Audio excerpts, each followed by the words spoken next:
तर संतोष देशमुख हत्या प्रकरणामध्ये वाल्मिक कराडाची चौकशी व्हावी अशी मागणी विजय वडेट्टीवार यांनी केली आहे। या प्रकरणी धनंजय मुंडेंना बाजूला करावं आणि चौकशी करावी, मग दूध का दूध पाणी का पाणी होईल असं त्यांनी म्हटलं।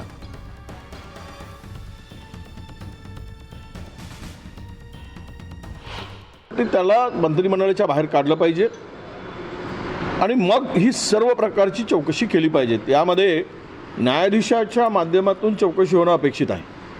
बाकी काय ते सीआयडी बीआयडी चौकशीला खूप वेळ जातो, त्यातून फार काही आता अनेक सीआयडी चौकशी आतापर्यंत एवढ्याच सीआयडी चौकशी पेंडिंग आहे, त्याची फलश्रुती काही नाही आहे। त्यामुळे आमचं स्पष्ट सरकारकडे मागणी आहे, शासनाकडे, की देवेंद्रजींनी या संदर्भात आमच्या धनंजयला बाजूला करावं आणि निपक्ष चौकशी करावी। दूध का दूध पाणी का पाणी, तुम्हाला लगेच दिसतील रिझल्ट।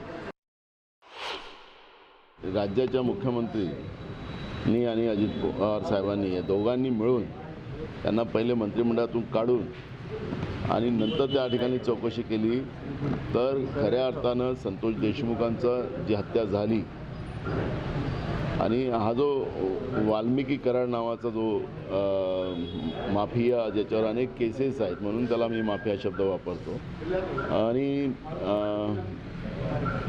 त्यामुळे या सगळ्या प्रकरणामध्ये निष्पक्ष चौकशी व्हावी। अशाच काही सगळ्या घडामोडींचे अपडेट आपण घेऊयात एका छोट्याशा ब्रेक नंतर।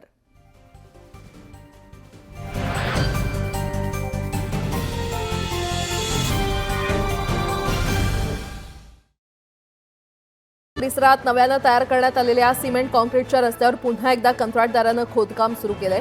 काही महिन्यातच या रस्त्याच्या काही भागावर तडे पडले असून हा रस्ता नव्यानं तयार करावा लागणार आहे।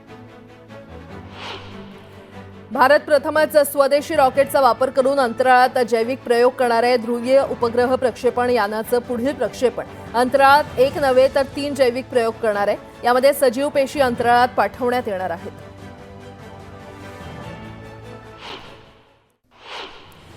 अजित पवारांनी छगन भुजबळांवर निशाणा साधलाय। नव्यांना संधी दिल्यानं काहींनी रोष व्यक्त केला असा टोला अजित पवार यांनी फडणवीसांना लगावलाय।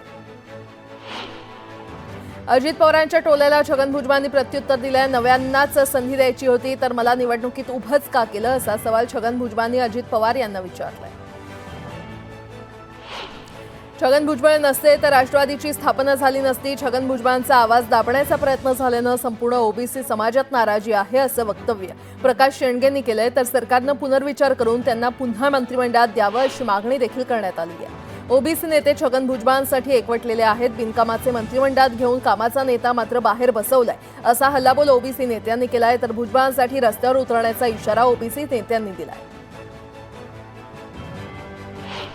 ओबीसी नेत्यांनी छगन भुजबळांच्या घरी येताच भुजबळांच्या समर्थनार्थ घोषणाबाजी केली। यावेळी भुजबळांच्या घरी ओबीसी नेत्यांच्या बैठकीचं आयोजन करण्यात आलं।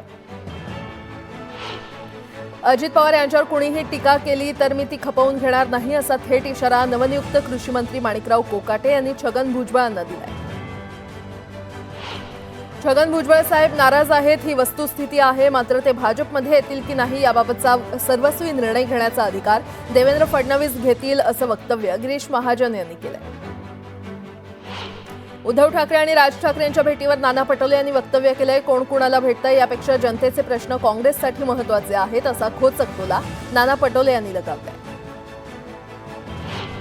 राज ठाकरे आणि उद्धव ठाकरे यांच्या भेटीवर संजय शिरसाट यांनी भाष्य केलंय। राज ठाकरे आणि उद्धव ठाकरे एकत्र येणार नाहीत असं वक्तव्य शिरसाट यांनी केलंय। एकनाथ खडसे आणि गिरीश महाजन यांच्यातील वाद लवकरच संपेल आणि जिल्ह्याच्या विकासासाठी सगळे एकत्र येतील असा विश्वास रक्षा खडसे यांनी व्यक्त केलाय। प्रणिती शिंदेंनी अमित शहांच्या वक्तव्याचा निषेध करत निशाणा साधलाय। शहांच्या वक्तव्यामुळे सर्वांचीच मनं दुखावली गेली आहेत, त्यामुळे इथून लढाई सुरू झाली आहे। शहांनी राजीनामा देऊन माफी मागावी अशी मागणी प्रणिती शिंदे यांनी केली। सार्वजनिक बांधकाम विभागाची जबाबदारी हाती घेताच शिवेंद्रराजे भोसले ऍक्टिव्ह मोडवर आले आहेत। बांधकाम विभागाकडून रस्त्याची आणि पुलांची कामं दर्जेदार होण्यासाठी प्रयत्न करणार असंही ते यावेळी म्हटलेले आहे। माजी सरपंच संतोष देशमुख यांच्या हत्या प्रकरणातील कारवाईला वेग आलाय।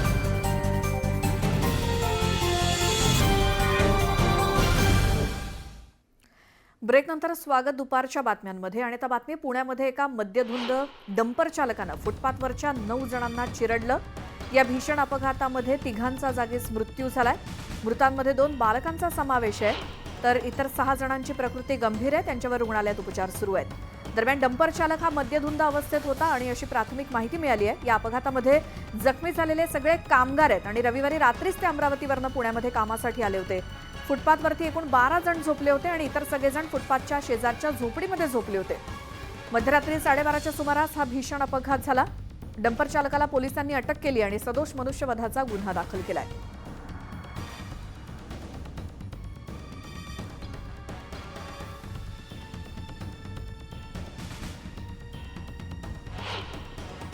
आम्ही केव्हा आलतो नाही इथं पुण्याला. काल आलो आम्ही, म्हणजे 1 वाजता उतरलो गाडीहून अमरावती आझादीवरून. मग 1 वाजता उतरल्यानंतर जेवण खावण केलं आम्ही. संध्याकाळपर्यंत बसलो. मग जेवण खावण करून झोपलो. मग झोपल्यावर आता झोप येऊन गेली आम्हाला. मग ते भडंग भडंग भडंग भडंग करत येऊन राहिला ट्रक. आम्हाला काही मालूम नाही. माझे जवळ असं डिवायडरवर झोपले होते 5-6 जण. त्या 5-6 जणांवरून त्यानं ट्रकच नेऊन टाकला. साधारणतः रात्री 1:45च्या आसपास पुण्यावरून एक डंपर येत होता आणि त्या डंपरनी केसनच्या या चौकामध्ये केसनन रोडकडे टर्न मारण्यासाठी टर्न मारला आणि तो सरळ, आता आपण पाहतोय या स्पॉटवरती जी काही मुलं झोपली होती किंवा जी काही या ठिकाणी रहिवासी लोक आपण पाहतोय सगळी, तर त्यांच्या अंगावरती या ठिकाणी तो डंपर त्याला टर्न या ठिकाणी तो डायरेक्ट अंगावरती आला आणि 2 लहान मुलं आणि एक 22-23 वर्ष ते समजून सर्वांनी त्याला त्या भूमिकेला पाठिंबा दिला.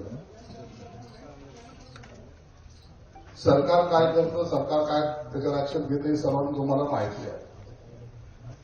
परंतु आज मला शिंदे साहेबांनी कालच या ठिकाणी यायला सांगितलं होतं, परंतु आज आम्ही या ठिकाणी पोहोचलो. उदय सामंत आता 1-1.5 तासात पुन्हा ते पण येणार आहेत. मी सकाळी 11 वाजता भेटला. एखाद्या ठिकाणी जायचं, तिथं सांत्वनावर बोलायचं, काहीतरी सरकारला दिलासा द्यायचा आणि निघायचं, असं न करता सकाळी मी 11-11:30 आल्यानंतर जे एसपी या ठिकाणी आलेले आहेत ते पहिले संभाजीनगरचे डीसीपी होते आणि विधानसभेमध्ये घोषणा केल्यानंतर तातडीनं त्यांची ऑर्डर काढण्यात आली. ते इथं आले जाऊन त्यांना भेटलो. मुळामध्ये आपण ज्या घटना पाहतो, अनेक लोक आपापल्या पद्धतीने तर्कविरुद्ध लढवत असतात. घटनेचं गांभीर्य सर्वांना आहे, तर नेमकं काय घडतं याची माहिती सुद्धा आपल्याला असली पाहिजे. संभाजीनगर निघताना पुन्हा त्यांनी फोटो पाहत होता संतोषचे.